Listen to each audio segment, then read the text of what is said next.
Hello, Bronco fans and football fans everywhere. Welcome to Broncos Breakdown on the MHRT network, as well as my own channel, Broncos Breakdown on YouTube.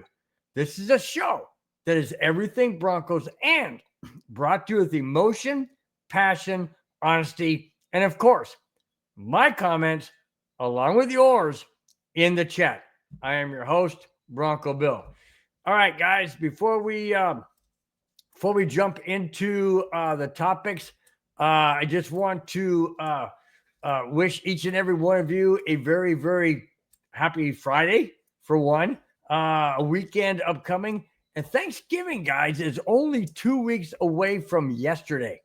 Man, this 2024 year has gone by fast. Guys. We have a lot of topics to dive into. Broncos very important game this Sunday at Empower Field at Mile High against the Atlanta Falcons. We'll get into that too as well. But just hope each and every one of you had a fantastic week. And thanks so much for dropping in, for checking out the show, watching the show, listening to the show, wherever you may be. Thank you so very much. Really do appreciate it. Do me a favor, hit the thumbs up button, the like button, and that lets everybody know how much you enjoy the show. And it means a tremendous amount to the MHRT network, as well as my own channel, Broncos Breakdown on YouTube. All right, let me put up the topics and let's get rolling, guys. Let's get rolling. All right. First off, if you notice right below my name right here, it says gut-wrenching loss. Yes, this recap of the Bronco-Chiefs game was gut-wrenching. And I know that I wasn't the only one in Broncos country that was in shock, disbelief, lack of words, just stunned, absolutely stunned. But it happened. In case you guys missed it somehow, some way, Broncos lost to the Chiefs 16-14 last Sunday. It came down to a Broncos field goal attempt of 35 yards. It was blocked. We'll get into that whole thing with Alex Forsyth in just a couple of topics. But gut-wrenching, heartfelt, deep agony. I know I felt it, and I know that it had to just have ripples across the Rocky Mountains. Let me recap this. And I could go into that ugly situation where it was a blocked field goal. We all just had nothing to say on the neighborhood. Mundungus, Creevy, and myself in the neighborhood was like stunned. Nothing for us to say. What can you say? Seriously. So once I got past that, and started talking to people and talking to Bronco fans, analyzing some things, reading some things, going over things in my head. You know what? That play's done. There's nothing you can do about it, obviously. Okay? But here's what I'm going to take away from it. That Bronco team showed me a lot. Bo Nix went toe-to-toe with Patrick Mahomes. Nick Bonito, which I'll get into too, had a career game. Incredible game. P.J. Locke held his own. Pat Surtain held his own. They held the Chiefs to just 14 points on touchdowns. Excuse me.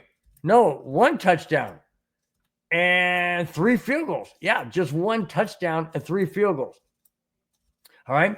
The Broncos led 14-3 at one point in the first half. Couldn't score any points in the second half, but they scored 14 in the first half. Bo Nix was Bo Nix.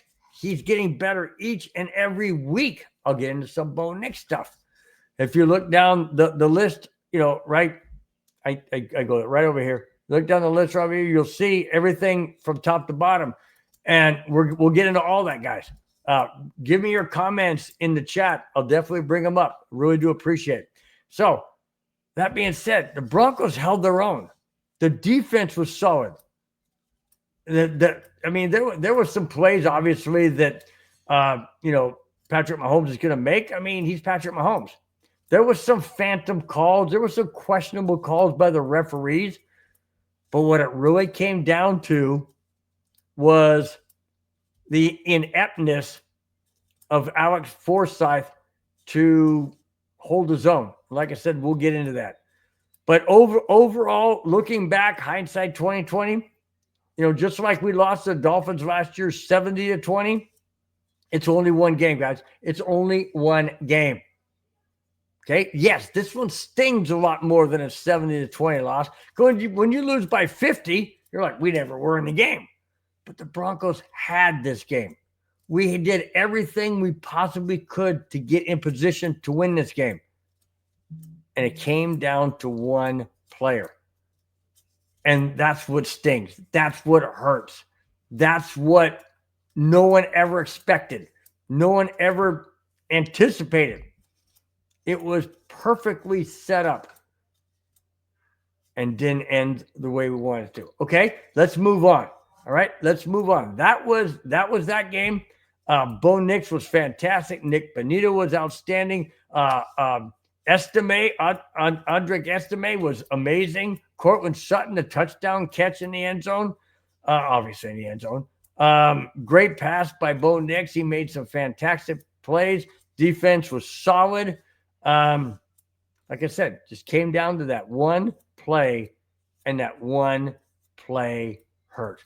All right, but let's move on. All right, let's move on to topic number 2, which is in the same highlighted area. It's number 2. It's called the closest to a win, and this is why I'm so pumped up about the Broncos.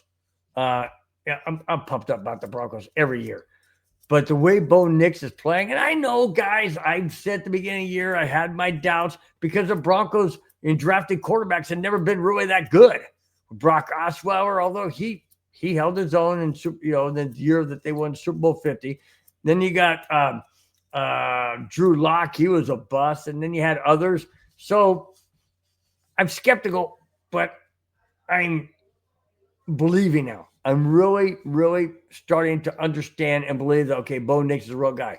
Okay, here we go. The Kansas City Chiefs, through 10 games, are 9-0 with a bye, hence the 10th week. Of those 9 wins, Denver has been the closest of 6 of those 9. Kansas City has played the Ravens, Bengals, Falcons, Chargers, 49ers, and Buccaneers. No team has come closer to beating the Chiefs than the Broncos. Also, the Broncos did that in Kansas City. Now, let me go back to those games, those teams. Ravens, oh yeah, they beat the Ravens, but the Ravens are a good team. Ravens are a really good team. Bengals, okay, not so much, maybe on the even playing field of Kansas City. Falcons, no. Falcons are not in the same league as the Chiefs. Chargers, not in the same league as the Chiefs. 49ers, well, apparently the Chiefs own the 49ers because they've beaten them multiple times in the last several years.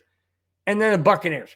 Well, the Buccaneers are not that good. So really the only hardest team, the only couple hard teams that the Chiefs played of those 6 were the Ravens and the 49ers, I would say. Ravens and 49ers. But if you want to take the 49ers out of it, okay, just make it the Ravens. But the Broncos still played them the toughest. The Broncos had a chance to win in the end, which these other 6 teams never had. They never had a chance to win with possession at the last. The Broncos did. And that's why the Broncos have played the Chiefs the toughest. Yes, they lost. And it still stings. Yes, they lost, but it's only one loss. We faced the Chiefs the very last game of the season. Wouldn't it be sweet to get revenge, to knock the Chiefs somehow, some way out of a higher seed or whatever, or even vault the Broncos in the playoffs? That'd be even better. That would be even better. Absolutely. All right, let's go on to the second topic, and that is called the playoff spot. Here it is. Even though the Broncos lost to the Chiefs this past Sunday, Denver still remains in the 7th and last playoff spot because the Colts and the Bengals also lost. Denver has no margin for error or losses with 7 games left, no doubt. The Broncos have to start running the table. We have 3 games left before the bye, starting with the Falcons this coming Sunday. Then we play the Raiders, and then we play the Colts, I believe. Let me check what I have here real quick, guys.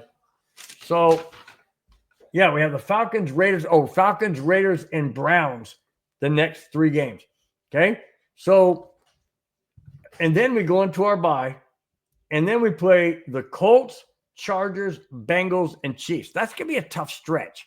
It's going to be a tough stretch. I'll get into some of this when it goes down the list where it talks about my predictions. But Falcons, Raiders, and Browns, those are definitely doable wins.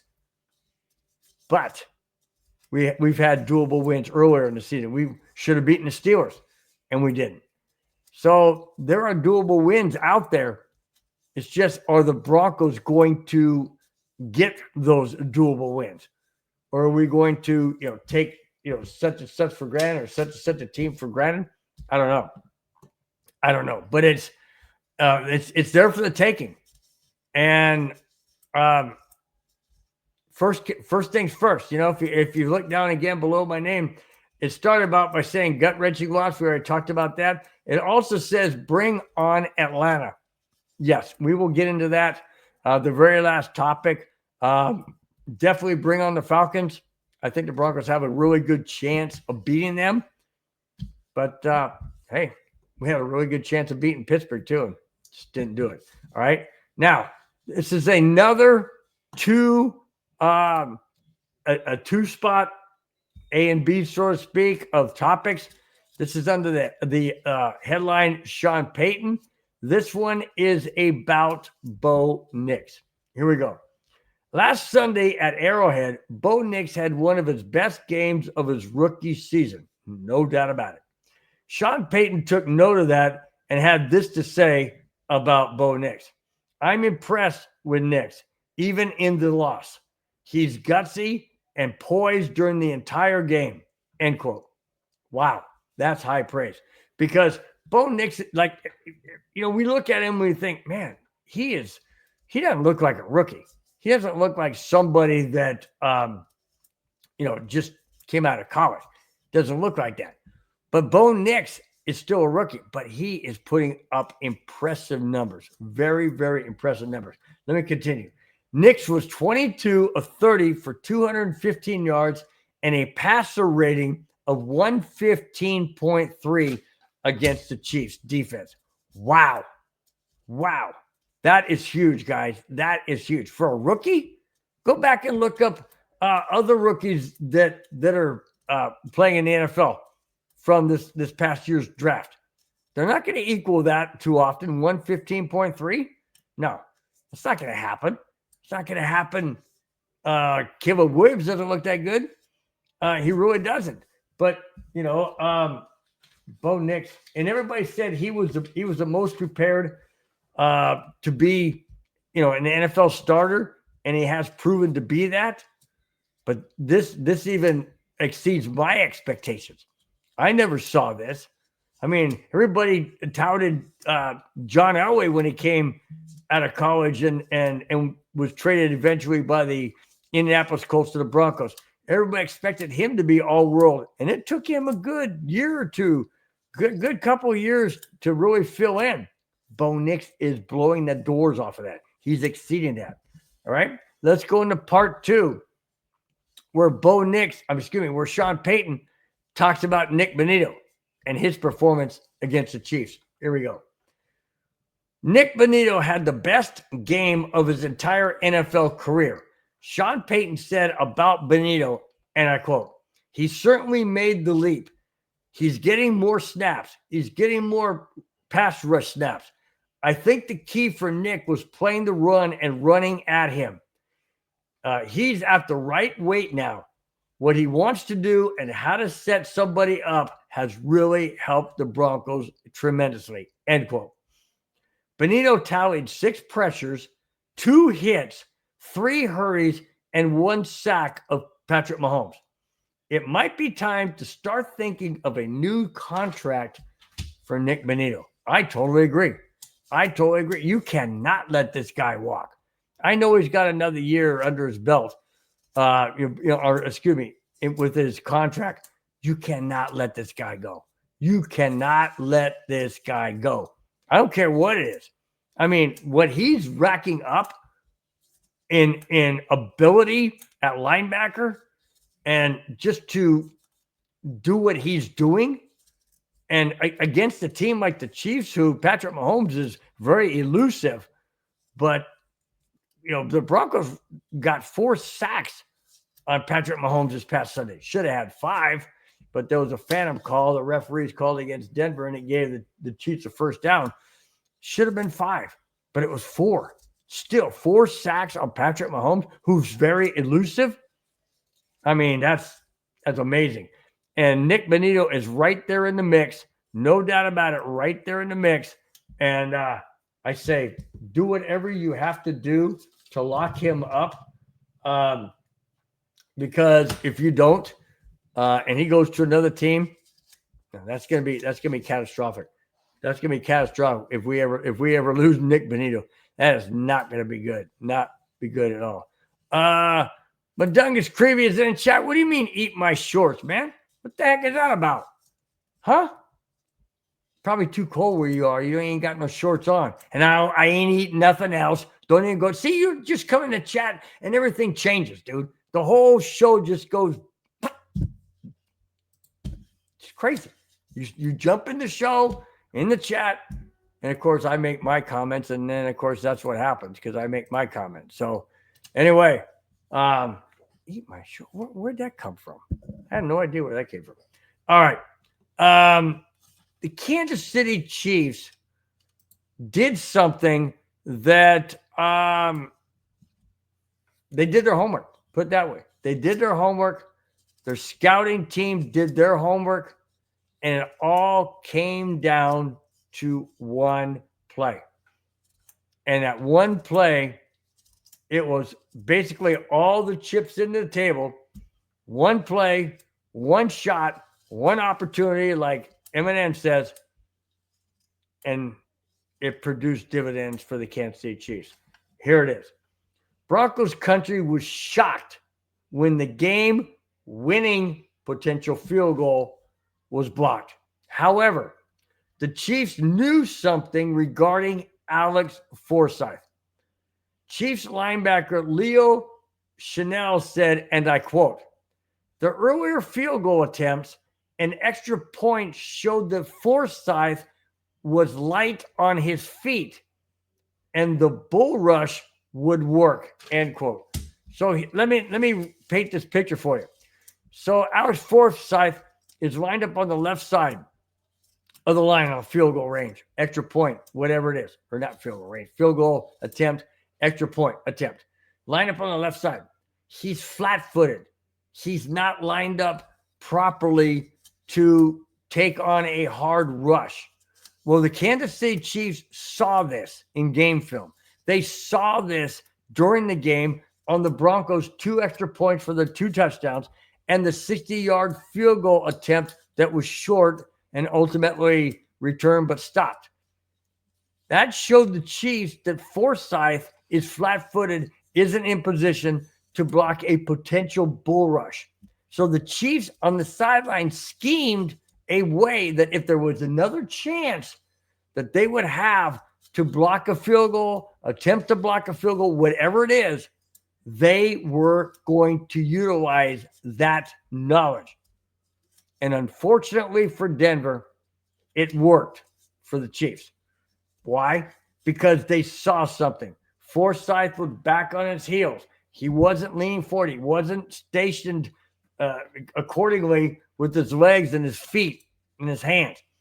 And when the Chiefs had that bull rush, knocked Forsyth on his butt and backside, and the Chiefs were able to block the potential game-winning field goal that would have given the Chiefs their very first loss, and the Broncos would have gone to 6-4 instead of 5-5.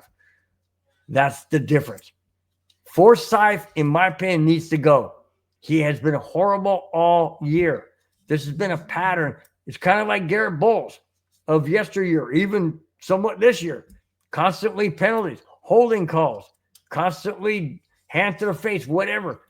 These guys are not disciplined enough. These guys are not professional enough. They need to go. I don't want to see Forsythe on this team come this Sunday. I don't want to see him on that line come this Sunday. I don't want to see Garrett Bowles this Sunday. But unfortunately, I'm probably going to see both. But both don't need to be there. Both don't deserve to be there because they're not good enough and professional enough and disciplined enough to be there. Forsythe was the main reason why we lost this game. Sure, you can go back and chastise the referees, which we all do. Say the Chiefs have favoritism. I even heard a hot mic where Patrick Mahomes looked at one of the officials and said, "Hey, can you warn me when they get close enough?" Seriously? You don't think there's a little bit of connection between the Chiefs and the referees? Yeah, right. But at the same time, you got to be better. You can't give the Chiefs an inch because the referees are going to take it a mile. You can't do that.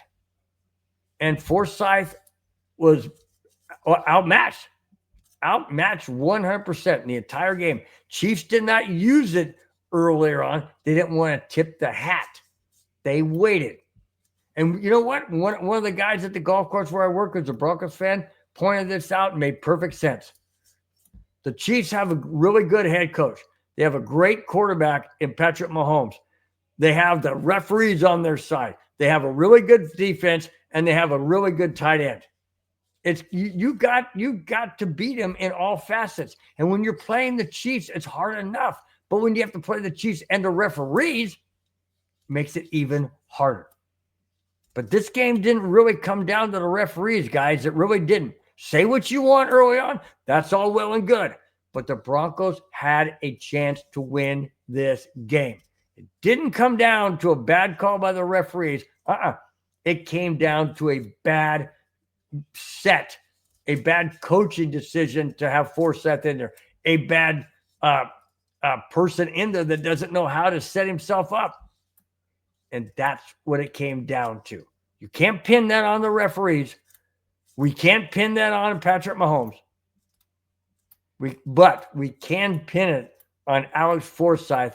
And I'm sorry, guys, that guy needs to go. Period. Don't want to see him against Atlanta. Don't want to see him. I got a feeling he'll be in there, but I don't want to see him. All right, let's go back to the chat real quick. Glad to see you guys in there. But woohoo, USA, freaking guy. You want me to play that? All right, I'll go to that real quick. Hold on, guys. How do I do this? I'm gonna go to it real quick. How do I do this? I don't. I thought I clicked on it. Here we go. Oh, it's not giving it to me. I don't know how to do it, guys. I really don't. I don't do this stuff. Madungus Creevy does this stuff, man. But anyways, so that's what he says. Honk USA, whatever. Okay. Big E Bronco says, how you doing tonight, Bill? I'm doing good, man. Doing good. Glad you're in the chat. Glad to see you. Thank you so much, Big E Bronco, for stopping in. Really do appreciate it on a Friday night. And so many other things going on. Holidays are around the season, around the corner. I just can't believe it. Thanksgiving, like I mentioned at the beginning, Thanksgiving 2 weeks from yesterday. Wow. Dang, Big E says he's been working 12 to 14-hour days. Holy smokes, dude. Slow down, man. Slow down. Life's too short. I know work's important, but take it easy, man. Take it easy. Sport Media 100 says, I'm expecting Bo Nix 200 plus passing yards, talking about Atlanta. Audric Estime, anytime touchdown. Broncos, Are you talking ML for middle linebacker and Bo Nix under 1.5 passing TDs? Broncos ML. What's ML? Broncos. Fill me in on what's ML. Bo Nix under 1.5. So you don't think Bo Nix is going to throw 2 touchdowns, but you think he's going to throw 200 plus passing yards, and Audric Estime is going to score a touchdown. So are you saying the Broncos are only going to score 14 points? So just throwing that out there, sports media. Just wanting to get your idea. Madunga Creevy chimed in and says, I blame the offense in the second half. You can't score no points the entire second, obviously, and then blame the loss on one player on one play. Okay, I understand where you're coming from, Madungus, but the issue is this. Even if you don't score the points, but you're within striking distance of winning, and that's all part of the game. There's 3 facets to the game: offense, defense, special teams. They all play a part. So sometimes you're not going to have a game where the offense is going to be spectacular. Sometimes you're not going to have a game where the defense is going to be spectacular. And there's not going to be, and there may be sometimes where the special teams has to pick it up, whether it be a punt inside the 5-yard line or a long field goal or something of that nature. And that's exactly what this game came down to. Sure, the Broncos did score anything in the second half, and they could have and should have. But there were many variables. There were stupid penalties called. There were a sack of 20 yards back when Bo Nix is running 20 yards backwards. What the heck was that? That's on offense. That's not on the receiving team or the receivers. That's on Bo Nix being a rookie stupid move. There were several of those. So you take those out, and sure, the Broncos should have gotten points. But when it comes down to special teams that has to make the play, and you have a guy like Forsyth on the left side who is not carrying his weight, can't even carry a jockstrap, so to speak, and shouldn't be on the field, makes a bonehead move that cost the team a win. Now, that's not a guaranteed field goal, but you have to let Lux kick it because you don't know if he would have made it or not. But when Forsyth went down like a bowling pin and got steamrolled, and the kick was blocked, no one knows if Lux would have made it. Nobody knows. So that's why I say it's his fault, because he was the weak link in the chain that the Broncos had created that whole game. And if he holds his own and keeps the defender out, 9 times out of 10, I guarantee you Lux makes that kick and the Broncos win the game and the Chiefs get their first loss. But that didn't happen because Forsyth is a bowling pin. Gets knocked over. Whew, see ya. Yeah, pathetic. That's why I blame him. Should the Broncos have scored more points or scored some points in the fourth quarter? Absolutely. Sometimes that's not the way the game goes. All 3 facets of the game. And when it comes down to crunch time and one of those 3 facets has to step up, they have to step up. Didn't happen in this one because the weakest link caused the game to be lost. All right, let me go on. Let's see. Sport Media Winner says money line or team to win. Wow, okay. I would vote for team to win, not money line. I don't understand all of that betting stuff. I'm not a betting guy. I don't like throwing my money away, so to speak. I always want something for my money. If I go to the store and I put stuff in my basket and I give the clerk the money, I get the stuff to take home. If I'm betting and I put down 25, 50, $100, whatever on something, I'm not guaranteed of getting something back. See that I know that's why they call it gambling, but that's why I don't like it, because I don't like to give money away and not getting something back. That's just me. I don't like that.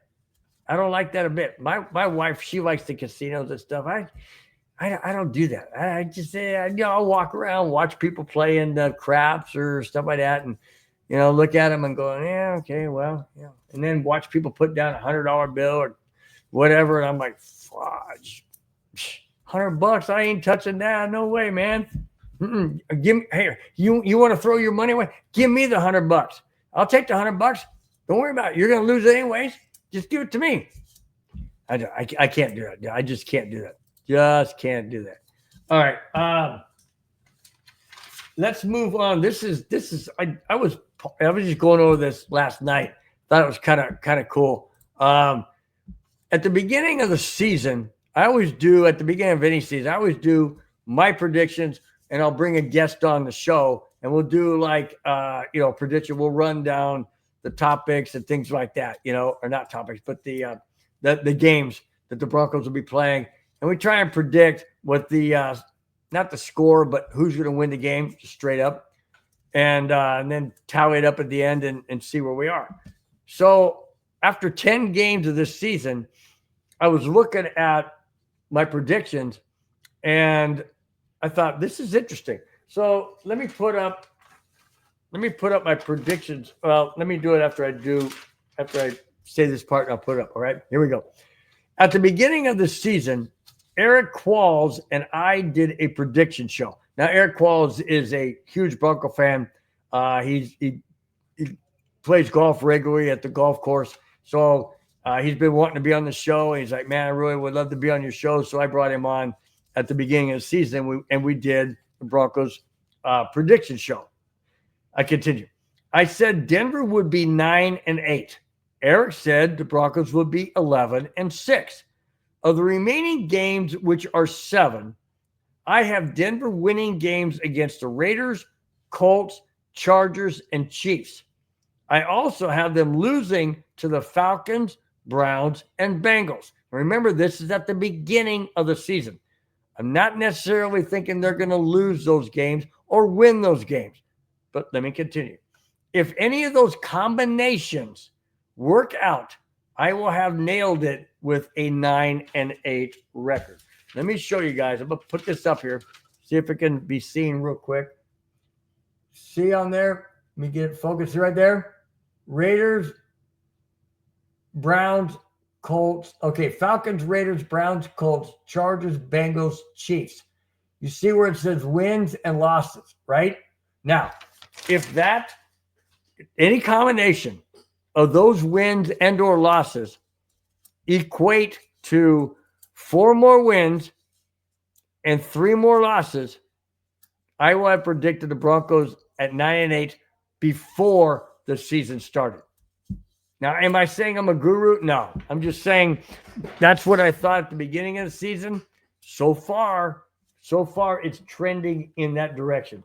Thought it was kind of interesting that I'm right on track. And by the way, for just to let you guys know, I've never predicted an exact record ever before. So this is the closest that I'm coming to so far, that I'm coming to predicting an actual accurate record for the end of the season. So I think that's pretty cool.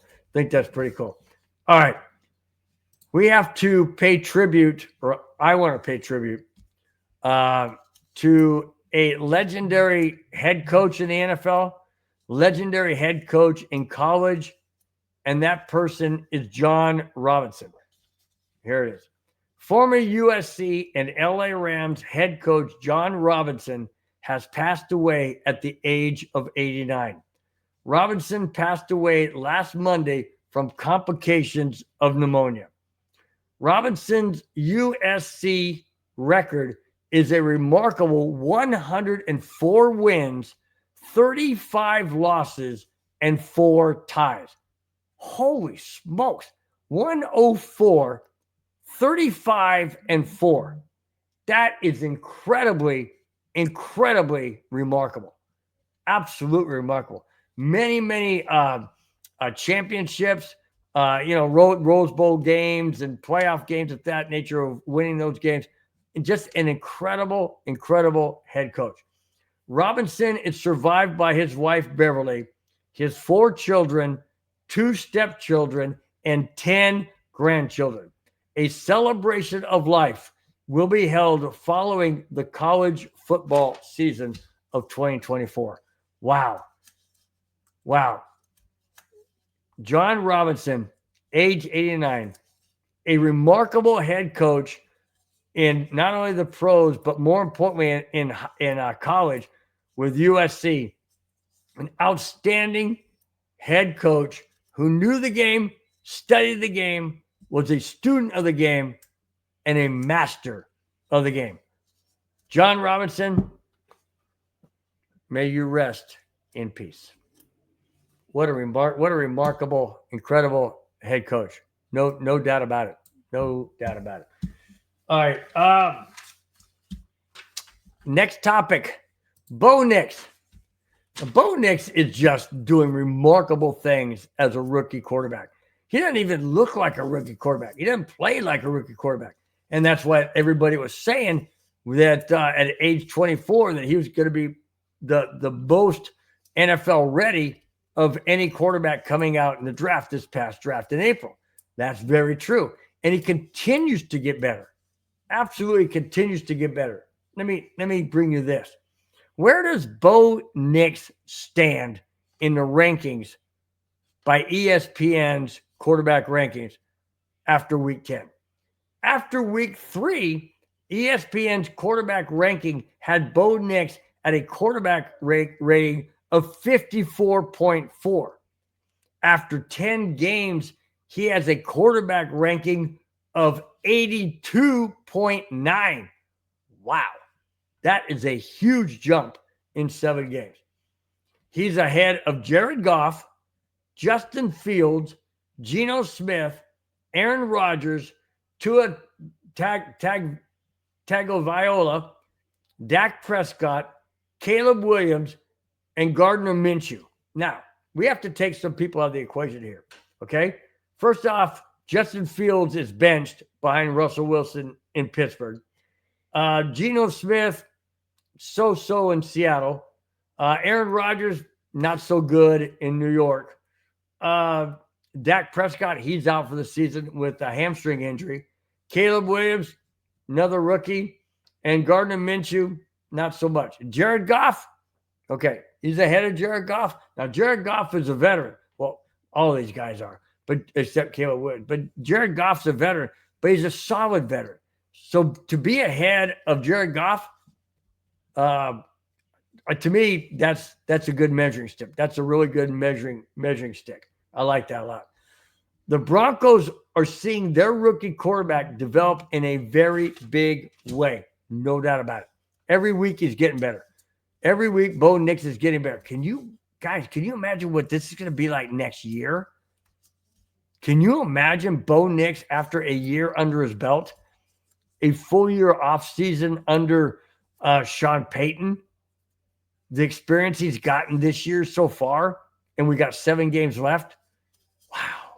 I'm telling you guys, man, I can't wait. We still got 7 games left. Guys, we still got 7 games. Who knows what could happen in those 7 games? We can make giant leaps, man, toward the playoffs.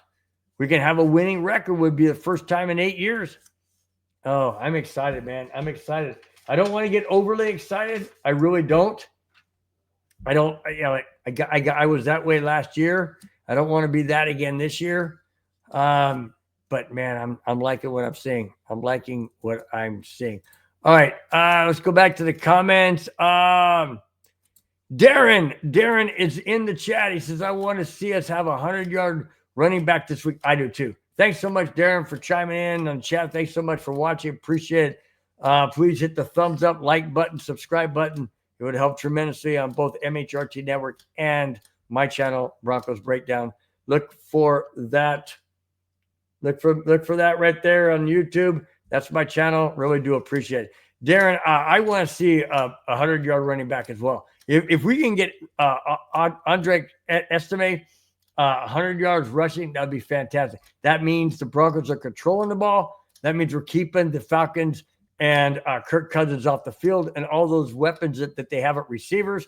We'll keep them off the field. The Broncos will be moving the ball down the field, which is exactly what we want to do. Score touchdowns, not just field goals, but we need touchdowns. So Yeah, I look for that as well. I think that would be a great move. It's be something that the Broncos need to do: run the clock, control the ball, keep the Falcons off the field, and the Broncos should come away with a win.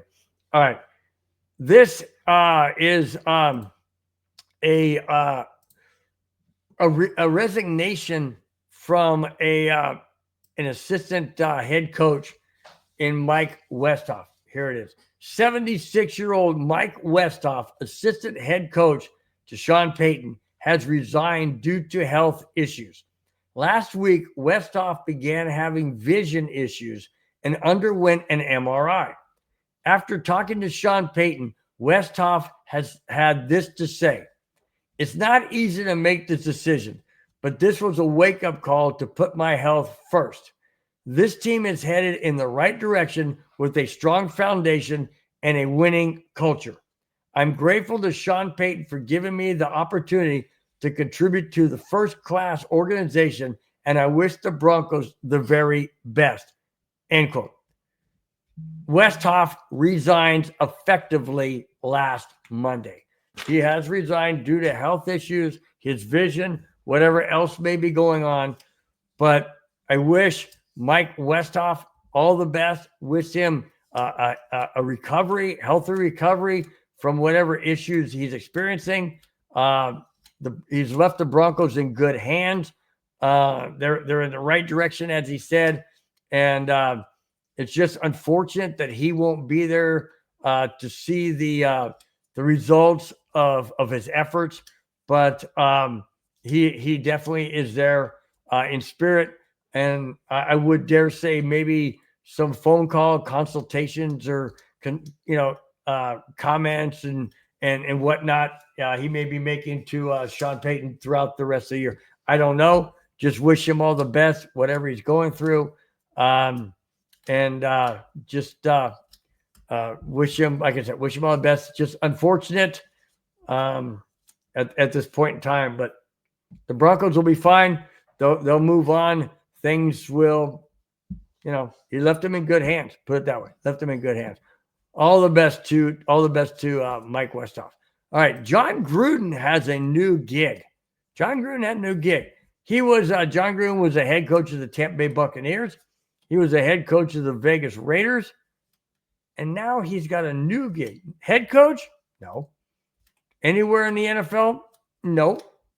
But he did land a multi-year deal with, it looks like, a sports not memorabilia, but sports memorabilia, I guess you could say, but it has to do with podcasts, it looks like. Here it is. Former Tampa Bay and Vegas head coach John Gruden has signed a multi-year deal with Barstool Sports. The details of the contract were not disclosed at this time, but I did look up Barstool Sports. It looks like it has to do with sweatshirts, sports things related to podcasts, different things you could have on. Maybe it's where you could create your own sweatshirts, your own shorts, your own hats, whatever. That's all well and good. I don't know if he's going to have part ownership. I don't know what it is. Didn't detail that. I don't know if it's just going to be commercial side of it, promotional side of it. I don't know. But John Gruden is still in the sports industry, sports world somewhere out there. It just happens to be right now at Barstool's Sports. So you guys are interested, look it up, Barstool's Sports. And John Gruden is now, in my opinion, the face of the company because he just signed a multi-year deal with them. All right? Okay. The Denver Broncos ownership group wants to put Broncos safety first. And after watching the field at Arrowhead Stadium that looked like a golf course where they had just aerated the greens and you have all these holes and plugs everywhere and whatnot, that's not good for, athletes' cleats getting stuck in a hole and twisting an ankle, tearing an ACL, Achilles, hamstring, whatever. The Broncos ownership group has done it again. Here we go. Once again, the Broncos ownership group have installed new turf in the middle of the season for player safety. This isn't cheap, but the Walton Penner ownership group prioritizes player safety and giving the team everything they need to succeed. It will be ready for this Sunday's game against the Atlanta Falcons at Mile High. That's fantastic. The Broncos ownership group, Walton Penner ownership group, they will not skimp on player safety. They've redone the turf at Dove Valley. They're redoing their whole practice facility over there and make it safer, more user-friendly or athletic-friendly to the knees, the ankles, the legs, whatever it is. They're looking into these different ways to make player safety even that much better. But after that Kansas City game and that field that was torn up from some high school playoff games or college games or whatever, the Broncos looked at that and said, no, our field looks bad. Our field doesn't look bad, but it doesn't look pristine. So they were able to recreate, take out the old, redo the dirt, put in new sod in 36 hours. That is amazing. A day and a half, 36 hours. So obviously they went overtime. I mean, they went night and day. And well, of course they can do that. They got stadium lights. They can do it night and day. And they did it. And it will be ready for this Sunday's game in 2 days in Mile High against the Atlanta Falcons. Brand new turf. And it's Kentucky bluegrass, if I'm not mistaken. It's beautiful, beautiful turf, beautiful field. And it's going to look immaculate. By the way, Madungus Creevy and I will not be doing the Broncos neighborhood this Sunday because Madungus Creevy and his two boys are going to be at Mile High Stadium for the game against the Atlanta Falcons and the return of Justin Simmons, of which I will get into in this very last topic. But yes, Madungus Creevy and his boys will be at Mile High Stadium. So therefore, I and he will not be doing the Broncos neighborhood. That will be done by Johnny Bakke and one of his co-hosts. They will be doing Broncos neighborhood. And Madungus Creevy and I will return the following week for the Broncos neighborhood against the Vegas Raiders. Okay, so they have brand new turf for this Sunday. Hopefully it brings good karma and the Broncos win the game. And they send Justin Simmons back to Atlanta on a very, very sad note. I love Justin Simmons. I wish he was still on the Broncos. I do expect them being the Broncos organization, to give a very, very welcome tribute video. I expect that 100%. I hope it's shown on the pregame. I don't know if it will be, but I would love to see that. Absolutely love to see that. All right, guys, before I get into the last topic, thanks so much once again, each and every one of you, for being here, chiming in on the chat. Also, watching, listening, or wherever you may be. Really do appreciate it on a very, very busy Friday heading into a weekend. You guys are getting close. Everybody's getting closer and closer to the holidays. I really do appreciate you taking the time out on, like I said, on a very busy weekend heading into Thanksgiving here in the next week. A little over a week, almost 2 weeks. 2 weeks from yesterday. Thanks, guys. Really do appreciate it. Let's get into the last topic. That is the Broncos and the Falcons this Sunday at Mile High Stadium. The return of Justin Simmons, the very first time in his entire NFL career where he will not be suiting up in the home locker room, but suiting up in the visitors' locker room, of which I've been in because I took the tour at Mile High Stadium in 2017. But it still is a very, very nice locker room.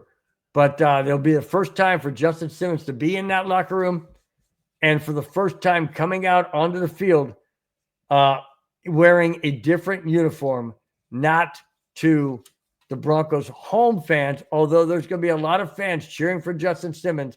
I will as well, just not wanting him to make game-deciding plays.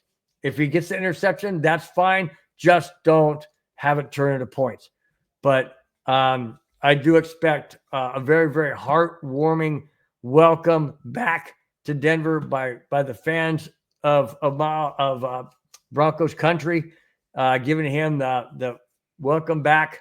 And thanks so much for everything you've done for Denver. Just wish you all the best, just not necessarily in this game. All right, let's get into that right now. Before we do, let's hit the comments real quick. Okay.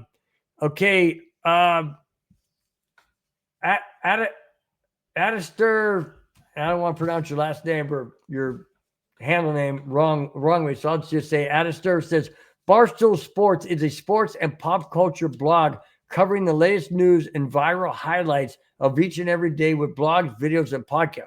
Okay, there you go. Thank you so much, Adister. Really do appreciate it. I'm not really up on that and hip on that, but I thought if John Gruden's getting in on something like this, I mean, he's got to be doing it for all the right reasons for him. But thanks for enlightening me on that. Really do appreciate it. Thanks so much for chiming in. Thanks so much for being a first timer. Really do appreciate it. Thank you once again so much for that insight information as to what Barstool Sports is. Thanks. All right. Last topic, Broncos, Falcons, and Justin Simmons returns. Now, Justin Simmons returns, like I mentioned, on the visitor side, but I really do have to believe he's going to get a really heartwarming welcome. I would even dare say a standing ovation. That would not be far-fetched. I mean, I'd give him a standing ovation if I was at the game. No doubt about it. No doubt about it. All right. The Atlanta Falcons are 6-4. The Denver Broncos are 5-5. Denver holds the number 3 spot on the AFC West, and the Atlanta Falcons hold the number 1 or the first spot. They're leading in the AFC South, or NFC South. Do I think the Falcons will win this game? Do I think the Broncos will win this game? Well, Denver's at home. They're coming off a hard loss last week. Well, so is Atlanta. Atlanta's coming off a tough loss. Denver's coming off of a gut-wrenching loss. Will they have a hangover going into this week? I don't think so. I don't think Sean Payton will allow that. I think they're going to be really focused. But the Atlanta Falcons have a lot of weapons in receivers. They have Kirk Cousins, first year in Atlanta. He's doing well. Like I said, they're 6-4. Have they been a solid 6-4? No, they've struggled, but so are the Broncos at 5-5.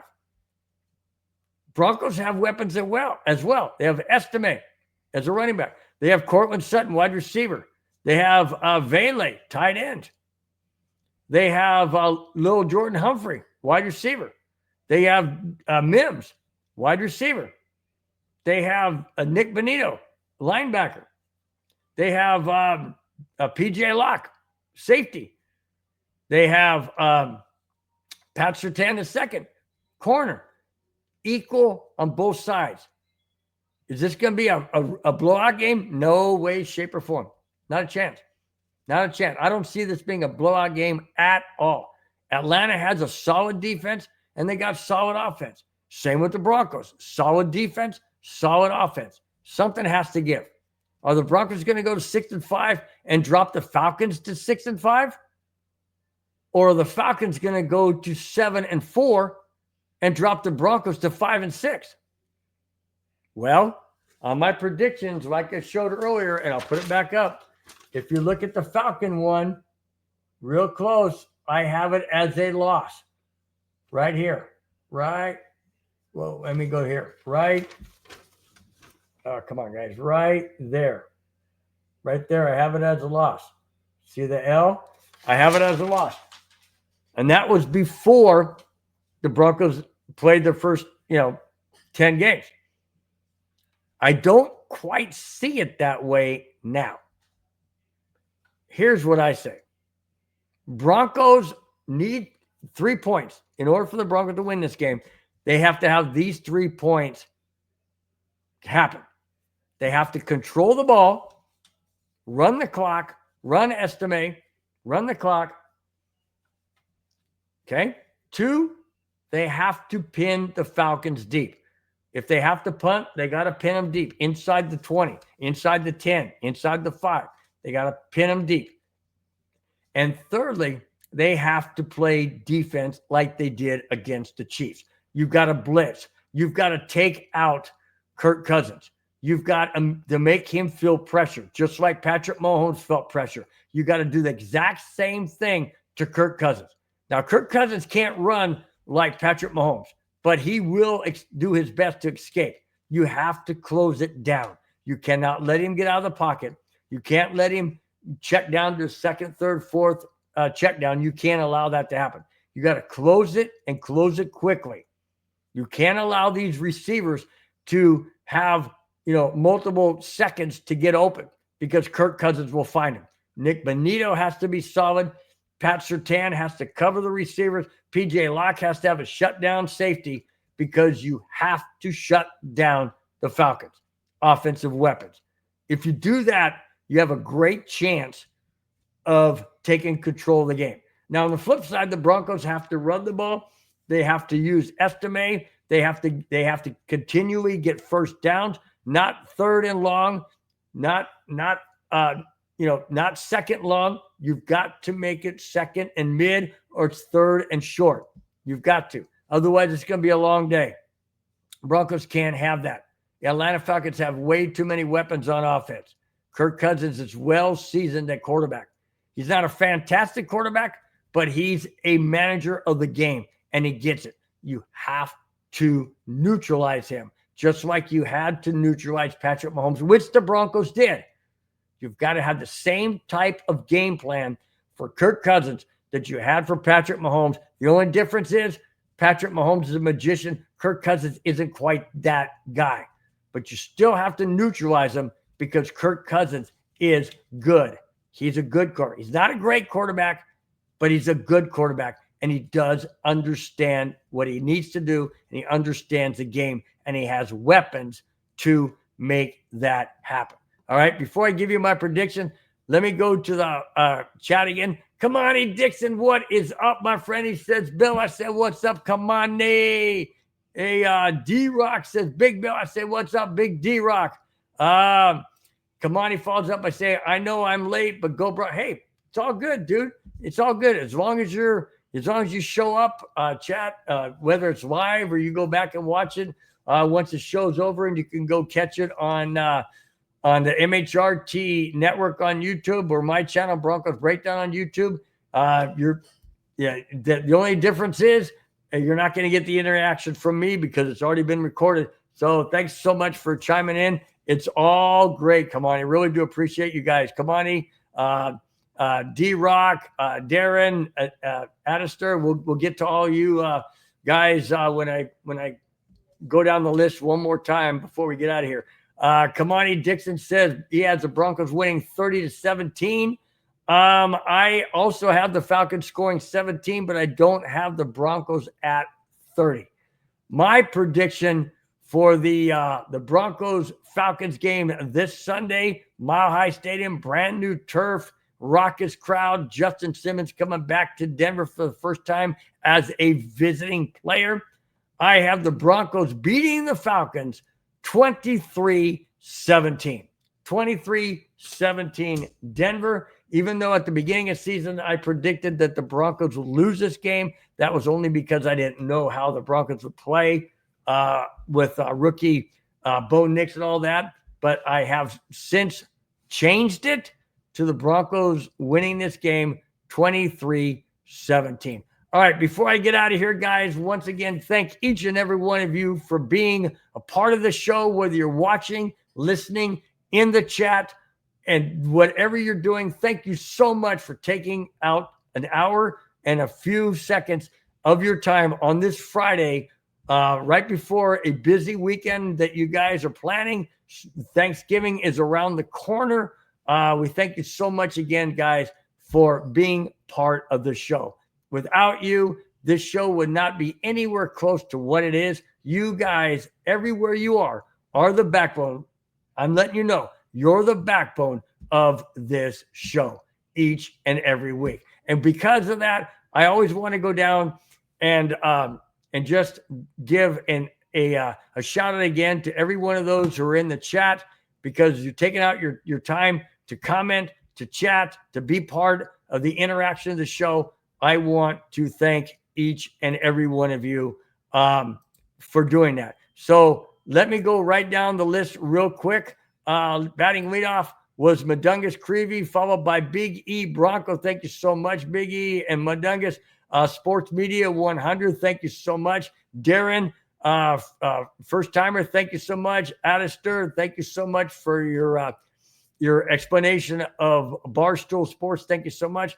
Kamani, Dixon, D-Rock, thank you guys. Really, really do appreciate you each and every week taking out the time to listen to this crazy 66-year-old guy talk about Broncos and other sports. You guys are the best. D-Rock says 2022 Denver. Woo, that's a different score. All right, we'll take that. I'll take that. No, I'll take a Bronco win anytime. Kamani follows up by saying, we love you, Bill. Love my Friday night with you. Kamani, thank you so much, man. I really do appreciate it. Seriously, that's heartfelt, man. That really is heartfelt. And, I put a lot of effort into doing these shows. I put a lot of effort into getting the topics and trying to find some of the topics that are not necessarily on the mainstream of sports headlines. I try and dive into things that are not so readily known. And I really do appreciate your comments, your faithfulness for being here each and every week. I know you guys are busy. I know you have families. I know you have things going on. Really, really do appreciate it. You guys are the best. I've said it many, many times. I'll continue to say it. I love doing what I do. I love talking sports. I love interacting with you guys. I feel like it's family. I feel like I know you guys, even though I haven't officially met each and every one of you or any of you. I really do treat you guys as family and friends. And I seriously, I miss you when you're not here. I really miss you guys when you're not here. I do. I look for certain names, for certain people, certain faces, certain comments. And I really do cherish it. I don't take it for granted. Absolutely do not take it for granted. You guys have many, many choices out there to watch, listen, and be part of any show. I'm just honored and blessed beyond words that you guys take the time out to be part of this show. Thank you so very, very, very much. That's it, guys. That's all I have. Thanks for watching. Thanks for subscribing. If you have not, please do so. I greatly appreciate it. It means the world to MHRT Network, as well as my channel, Broncos Breakdown on YouTube. Thank you so much. Like I said, I don't take any of this for granted. I appreciate each and every person that is here. Before I get out of here, one last thing. Kamai says, yes, Bill, you know me, you, my papa and son-in-law. It's just, oh my gosh, Kamai, you crack me up, man. You're the best. You guys are the best. Absolutely 1,000%. All right, guys, we have shows each and every day of the week, Monday through Friday. We also have Broncos Neighborhood this Sunday. It won't be Mudungus and myself. Mudungus Creevy is going to be at the Bronco game with his two sons on Sunday. Therefore, we're handing it off to our backup commentators. That is going to be Johnny Bakke and one of his co-hosts. Not sure who, but it's not going to be Mudungus Creevy and myself, Bronco Bill. However, we will be there for the Raider game the following Sunday. So check us out then. Until, guys, like I say, shows Monday through Friday. Broncos Breakdown next Friday, 5, 6, 7, and 8, live wherever you may be, where in this country or around this world. Check it out next Friday. Broncos Breakdown. Till then, guys, have a fantastic rest of your Friday evening, and we will see you the following Friday. But watch the Broncos' important game against the Atlanta Falcons this Sunday. Until then, guys, take care. Have a fantastic rest of the week and weekend. Talk to you then. Bye-bye. Fast lane when I pass in the street, bag of money in the passenger seat. Tempo's been asking for me on the road from the west to the east.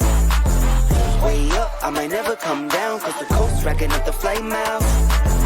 So high, I might never come down, so what, this is my lifestyle.